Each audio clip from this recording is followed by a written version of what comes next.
La academia ensimismada. Los políticos vendidos. La gente indiferente.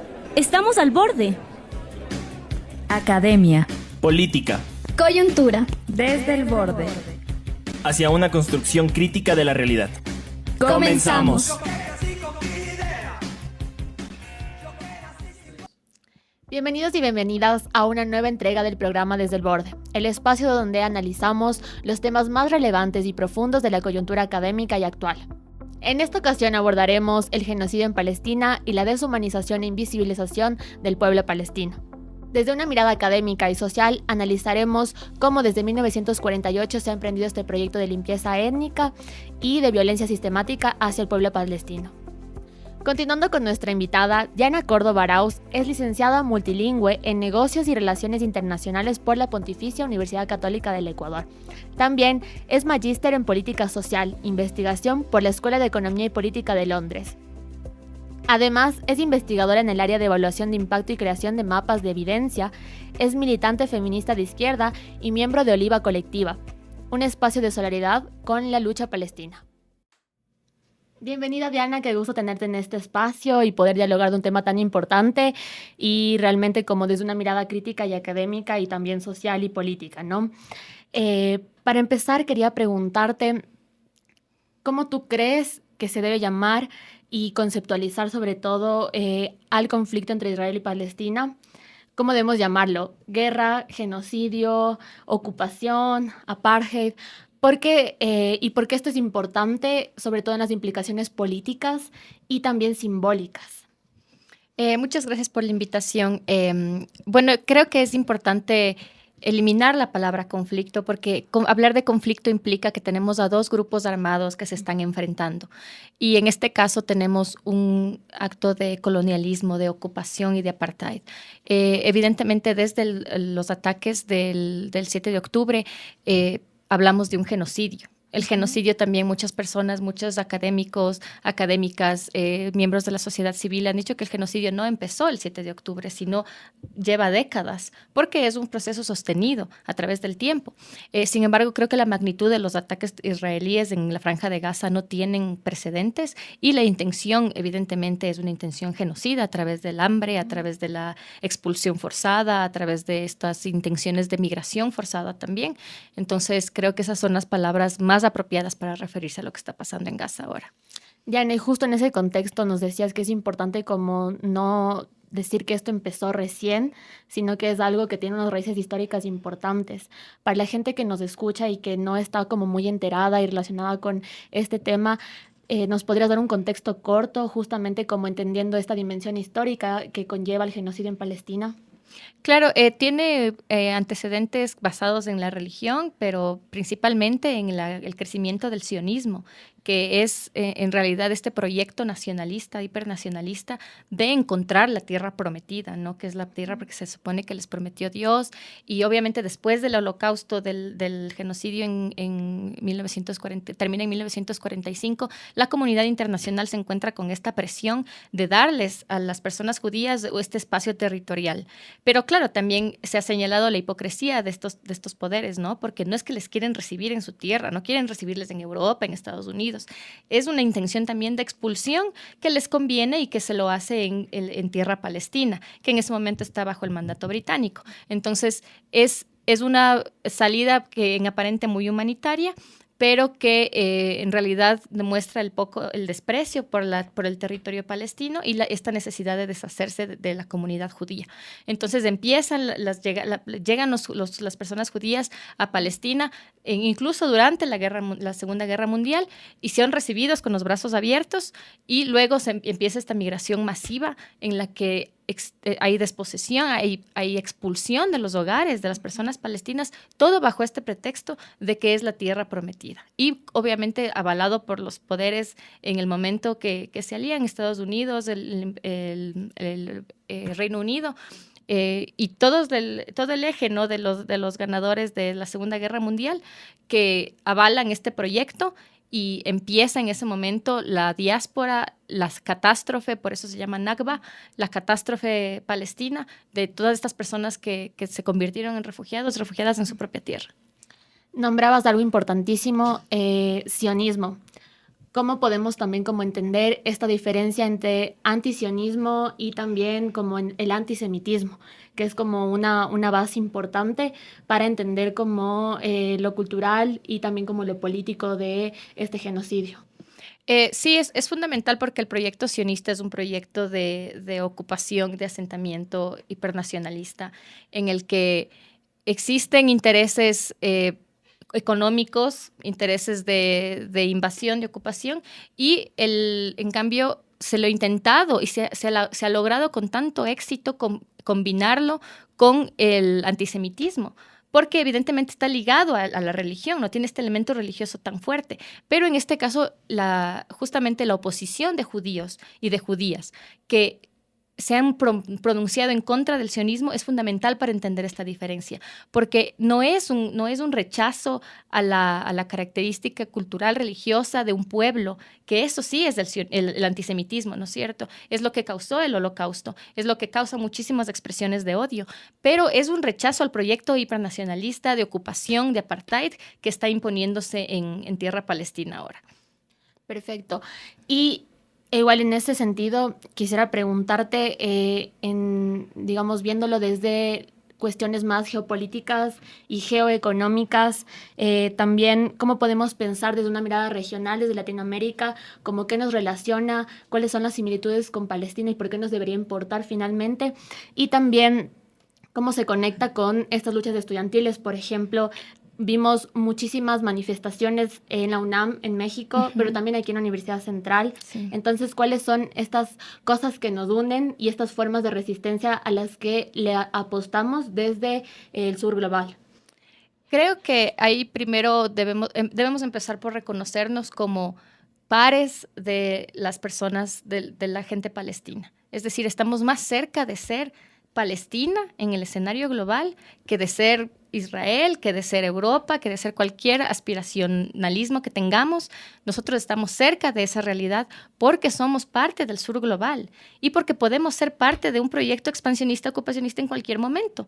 Esa es una realidad en la que tenemos que enfrentarnos. Pero además la causa palestina ha logrado aglutinar tantas causas que se incluyen los feminismos, los transfeminismos, la lucha climática. O sea, es en realidad una causa universal porque logra en realidad reflejar la hipocresía de los sistemas en los que nos han enseñado a confiar. Entonces, yo creo que las estudiantes en la UNAM, aquí en la Central, que hicieron los campamentos, que han demostrado esta resistencia, rechazan el colonialismo en Palestina, el genocidio, porque se dan cuenta de que hemos sido en realidad casi adoctrinados en esta confianza de las instituciones internacionales, del status quo internacional, de las negociaciones, de la política, del rechazo a cualquier tipo de resistencia violenta, y vemos que ninguna de esas estrategias ha servido para que un pueblo se salve de un exterminio que está siendo reflejado en nuestros teléfonos todos los días. Es la crueldad, la facilidad con la que se ha expandido la noticia y al mismo tiempo la impotencia de darte cuenta de que las herramientas que creías que iban a funcionar en este caso, dijimos nunca más cuando pasó lo del Holocausto y evidentemente eso fue una mentira, porque no conviene a las personas, o sea, dependiendo de la conveniencia, van a querer que estos instrumentos funcionen. Entonces, creo que es una aceptación de entendernos iguales y de entender que esta resistencia quisiéramos verla en el momento en el que nos pase a nosotras y a nosotros. Es nuestra responsabilidad reaccionar frente a ella también. Qué importante, ¿no? Y reconocernos como subalternidades en este escenario como más geopolítico. En ese sentido, también quería preguntarte, Diana, ¿cómo entiendes el papel del norte global? Es decir, cómo Estados Unidos también ha tenido una injerencia en este genocidio y no solo como en su apoyo económico a Israel, sino también militar, incluso como discursivo y como con todo el aparataje comunicacional que ha tenido mundialmente, también como de legitimar y también como de respaldar siempre el actuar de Israel, que es finalmente como este actor irrelevante. Y también cómo lo relacionas con formas de colonialismo mucho más contemporáneo. Por ejemplo, vemos aquí que Daniel Noboa tuvo unos acuerdos ahí con la empresa de Blackwater, involucrada también como en el genocidio de Palestina, con muchas otras. Por ejemplo, vimos también que Daniel Noboa decía, Israel y Ecuador tienen los mismos enemigos. Entonces también cómo reconocernos en ese colonialismo contemporáneo con estos dos grandes hegemones que es Estados Unidos y también Israel. Sí, eso es para conversar 3 años, creo, porque el rol de Estados Unidos es importantísimo reconocerlo, no solamente con el gobierno de Donald Trump, que reconocemos como un gobierno extremista, Totalmente. Sino en el gobierno de Biden, en el gobierno de Obama. Todos los gobiernos han mantenido un apoyo innegable a Israel, porque es una conveniencia geopolítica. O sea, y creo que el discurso de Donald Trump ahora, en el que dice queremos expulsar a todos los palestinos de Gaza y vamos a hacer maravillas ahí, se va a ver bellísimo. Es como quitarse la máscara y tal vez pueda incluso funcionar a nuestro favor, porque es un reconocimiento muy plano, muy honesto, de que siempre la intención ha sido mantener un control geopolítico. No estamos hablando del derecho del pueblo israelí a una tierra, no estamos hablando de una deuda histórica con el Holocausto, es una conveniencia geopolítica en la que van a arriesgar todo lo que tienen. Y vemos que está haciendo de esta manera, ¿no es cierto? Pero también, como tú dices, los otros tipos de colonialismos que estamos viviendo, lo de la empresa de Blackwater es importantísimo que lo mencionen, porque ellos son los responsables de los abusos en Irak y Afganistán y tuvieron un escándalo tan grande que tuvieron que cambiarse de nombre. Y me parece increíble que Eric Prince venga a visitar el Ecuador como si nada hubiera pasado, cuando las imágenes de las torturas en las prisiones, en la prisión de Abu Ghraib, eran increíblemente horrorosas. Y esto se une a la manipulación y el uso del discurso de terrorismo, de la discurso de la guerra preventiva, de la guerra permanente que usa Israel, que también, si es que lo analizas de una manera más pausada, menos basada en el racismo, en la islamofobia que tenemos, ha sido causa de que crezcan grupos que se oponen a Estados Unidos, que se oponen a Europa, que se oponen a Occidente. Por eso nace el discurso de terrorismo, es tan peligroso, tan fácil de manipular, porque claro, surge esta resistencia violenta y como viene de gente que no nos conviene, que no queremos, entonces es catalogada como terrorismo inmediatamente. Y eso nos sirve para unificar el discurso. Y por eso el embajador israelí habla con Noboa y le dice, claro, tenemos un enemigo en común, que es el terrorismo. Entonces, qué peligroso es para eso. Y lo hemos visto ya reflejado en nuestro país. Incluso le brinda como apoyo en inteligencia, en armas. Y ahora este programa de que vengan ex soldados israelíes a enseñar inglés en escuelitas en Ecuador, bajo el tema de héroes por la vida, algo así se llama ahora, que es un lavado de imagen total, en el que vienen de matar niños y niñas palestinos y vienen acá a enseñar inglés a las infancias ecuatorianas. Es un proyecto colonial gigantesco en el que el gobierno de Daniel Noboa está apoyando totalmente y seguramente consciente de lo que está haciendo, pero claro, es muy conveniente para el discurso de terror y terrorismo que también está manejando aquí, ¿no? De la hipersecuritización, que pasó con los 4 de las Malvinas también, es este terror que nos implantan y que justifica cualquier cosa al final, porque tenemos miedo. Totalmente. Ahí. Ya.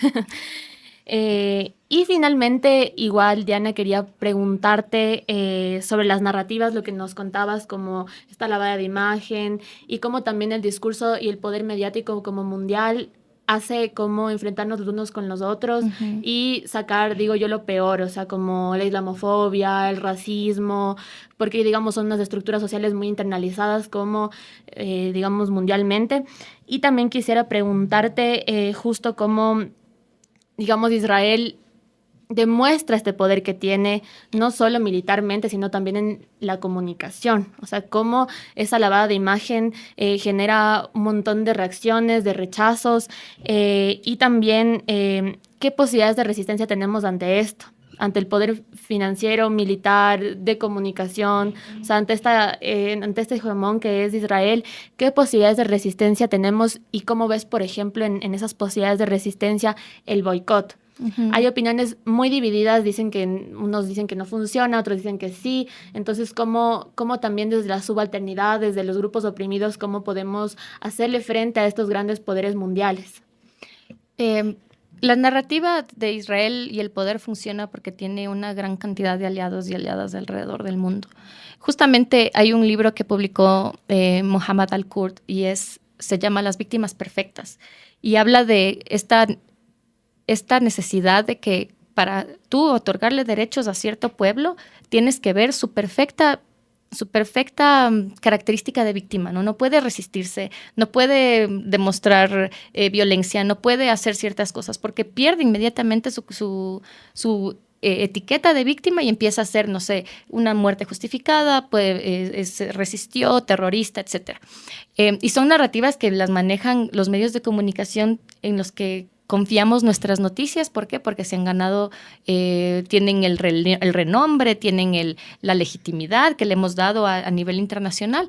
Y él hablaba también, o sea, de las disposiciones de las casas. Llegan a tu casa, te quitan tu casa, matan a tus animales, y en los medios se publica como un problema de bienes raíces, mientras está haciendo tu casa, tus olivos quemados. O sea, es una catástrofe humanitaria en la que se han puesto los titulares más ofensivos del mundo. Claro, mueren